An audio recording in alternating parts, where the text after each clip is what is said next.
Alright, dude.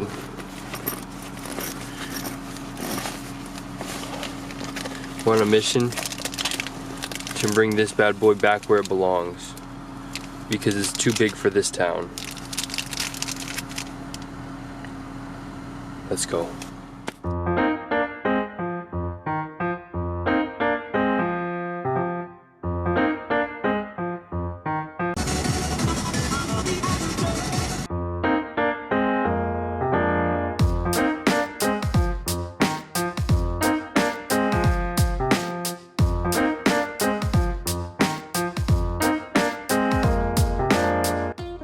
Shit, it's looking big. Want some protein, dude? Want some protein? All right.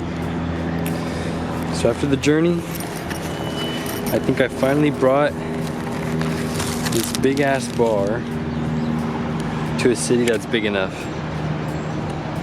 Oh, this is where it belongs.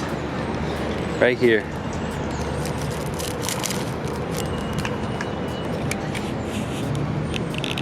You're back home, buddy. I'll see you soon.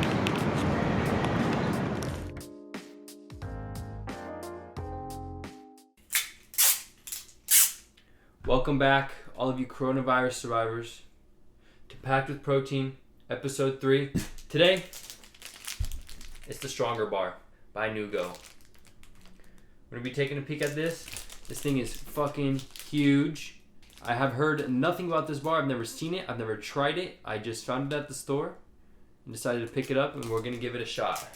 One thing I'd like to reference with the bars is I'm going to eat the entire bar and consider the entire bar a serving. So although this is technically 2 serving sizes, we're gonna call it 1 because who just eats half a protein bar?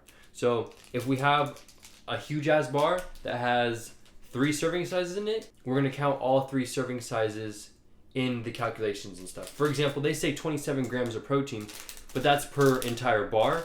But then in reality, there's only 14 grams of protein per serving.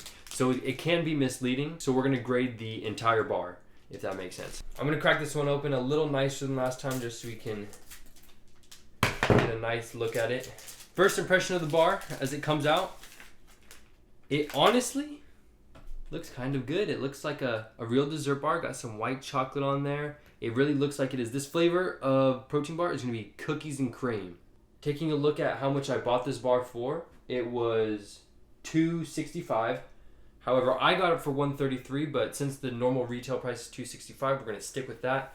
$2.65. We have the grams of protein, which is 27. It's going to come out with a score of actually 20.4 for the protein per price, which is the best one that we've had so far, but that's because this bar is so big, they're obviously going to be able to fit more. The Quest bar and the Luna bar were both almost half the size of this. Since their sizes are smaller, obviously they're going to have much less protein. Even though the size is huge, the price kind of makes up for it because in comparison to the other ones, it's the best deal so far for protein and for price. Just a disclaimer, my hands are clean. I know the coronavirus is going around. I washed my hands multiple times before and after I got this bar, so you don't have to worry about me putting food in my mouth or touching it with my hands. Alright, first test. Okay, after that first bite, the chocolate tastes good. This brown bar part straight tastes like oats. About 10 years ago when I was younger, my grandpa had taken me to go see his sheep and he let me try their food, and that's exactly what this brown part tastes like, the cookie part. It tastes like oats, which is fine if this wasn't a cookies and cream bar. And if there was no chocolate, white chocolate on this bar, it would be about 10 times worse because that's the only thing redeeming trait about it. The taste just isn't really that good. I'm trying to look past the chocolate because obviously the chocolate's making it better. But when you kind of just eat the brown part, it tastes like I'm eating sheep food. I mean, it's not a bad sheep food. It's just not that amazing either. I taste the cream because it's the white stuff. I don't taste the cookie. I just taste oats. If this was like an oatmeal cookie with white chocolate, I could understand. But in terms of when you think of cookies and cream, you kind of think of Oreo-ish flavor. There's none of that here. Looking at the texture, if you ever had an Airhead and it's old and it's kind of chewy and it's kind of crunchy, That's exactly what this is like. Actually, I'm gonna have to say it might be the worst texture I've had so far. That's a lie. The texture is just normal.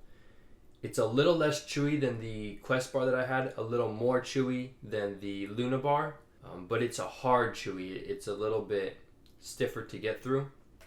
Not my favorite texture. It doesn't really do anything for me. See, it's kind of like a crumbly, it kind of looks like a cake, like a stale cake.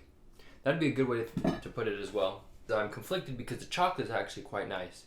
Just the bar itself is just very bland and oat-like. Side note, I could almost take away points for this packaging because this shit is ugly. I mean, the color's ugly. The way they set everything up, ugly. In terms of score, I'm going to have to give it, for taste at least, it's going to have to be a 12. It's just not, well, I would give the chocolate a score of an 18 and the bar a score of a 12, so we could meet maybe somewhere on the lesser side of that. I could give this bar a 14 in terms of taste, but not much more, because if that chocolate wasn't there, it would be a much worse bar. The texture is not that nice either, so I'd have to give this one, actually, I'd go lower than the Quest bar. I'd say this texture of this bar is about 16. The only thing that's good about it is the protein for the bar is actually quite nice.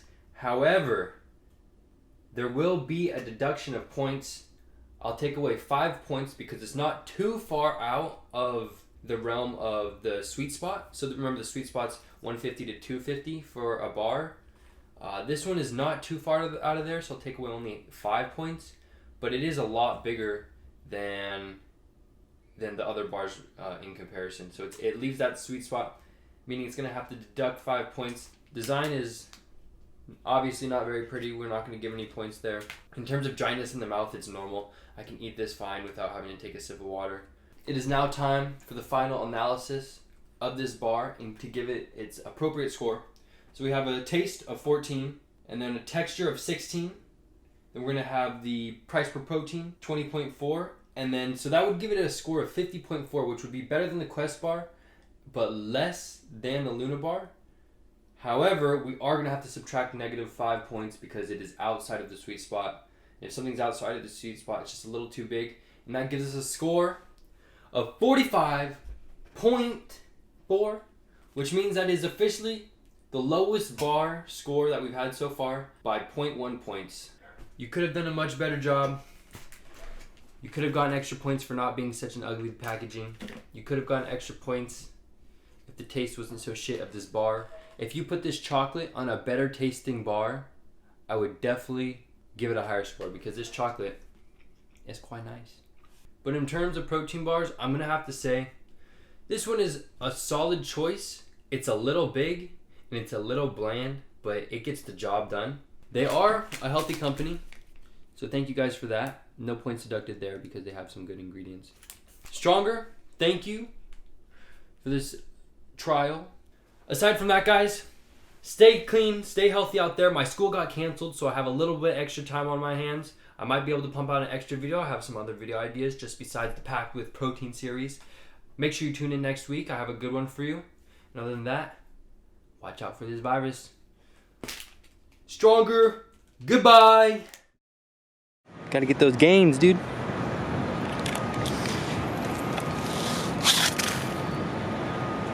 Don't back away from the gains.